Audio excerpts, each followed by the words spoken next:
Hi everybody, welcome back to my channel. Yes, with enough said, we all can see that the best processor to use of the 11th gen is the i5 CPUs.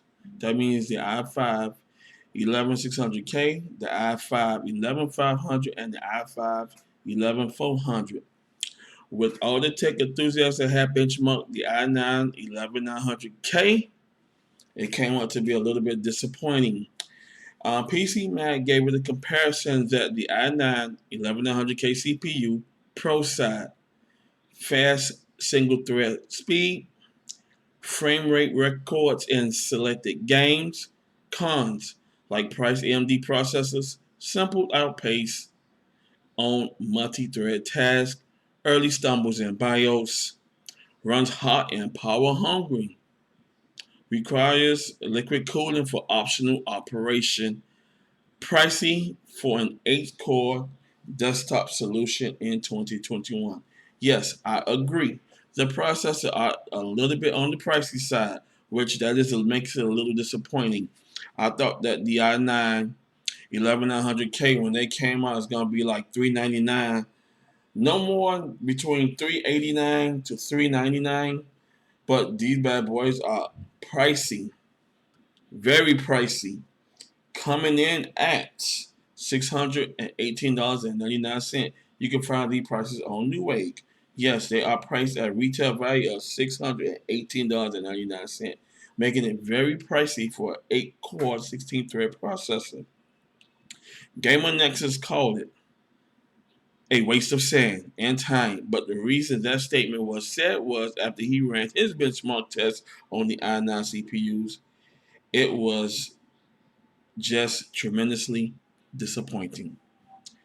You can put his video up on YouTube, and when he tested the IPCs and the TAU frame per second in gameplay, the result was just not pleasing as we expected it to be. Yes, all of us expected that these new 11 gen was going to be a little better than the 10th gen, but the 10th gen outperformed the 11900K. So I was very shocked to see that there, and very flabbergasted. And wow, did I just see the results of that? There did the 10 900K outbeat the 11 900K in performance? Wow. PC World stated in the opening article Core i9 11900K review, Intel's 14 nanometers farewell tour can't end soon enough. To them, very disappointing. Intel's new desktop CPU microarchitect offers a performance increase at the cost of power and heat. Indeed, these CPUs do heat up and pulls a lot of power for no reason. Tech Radar stated in their open article the Intel Core i9 11900K isn't good, but at least it means we finally get a faster SSD. I will be putting all these articles in the description below so you can go ahead and click on it and read it. But the main issue that is that the i9 11900K is overpriced for 8 cores and 16 threads, coming in at $618.99, as I stated earlier. And the Intel i9KF, that's the one with no graphic controller, coming in at $539.99. And with bad performance, to me and other PC tech enthusiasts, I will just personally just walk away from the i9 processors completely. But if y'all still want to use them, then y'all go ahead and y'all buy them. But on a personal note, I would not recommend anybody buying the i9 11900K at all. But the good note is that the i5 11 gen CPUs, the i5 1100 600K, the i5 11400, and the i5 11500 is basically the processor for gamers, streamers, and editors. And with the 10th gen processor still holding it down in the PC world, Intel is just not out yet.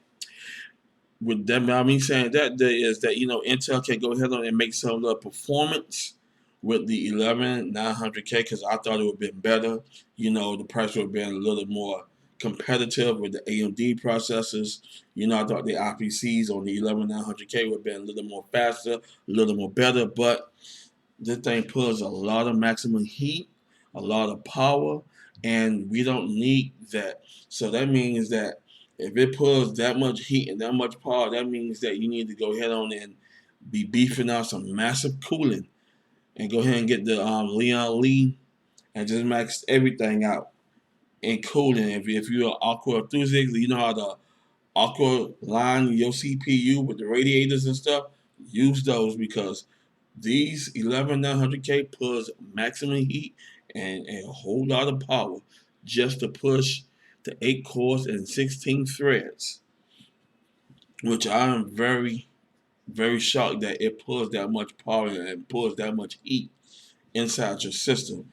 So, with that said, with the 11.5 i5s, 1100, excuse me on that, with the i5 11 gen CPUs, the 400, the 500, and the 600K series. They are the ones to be used.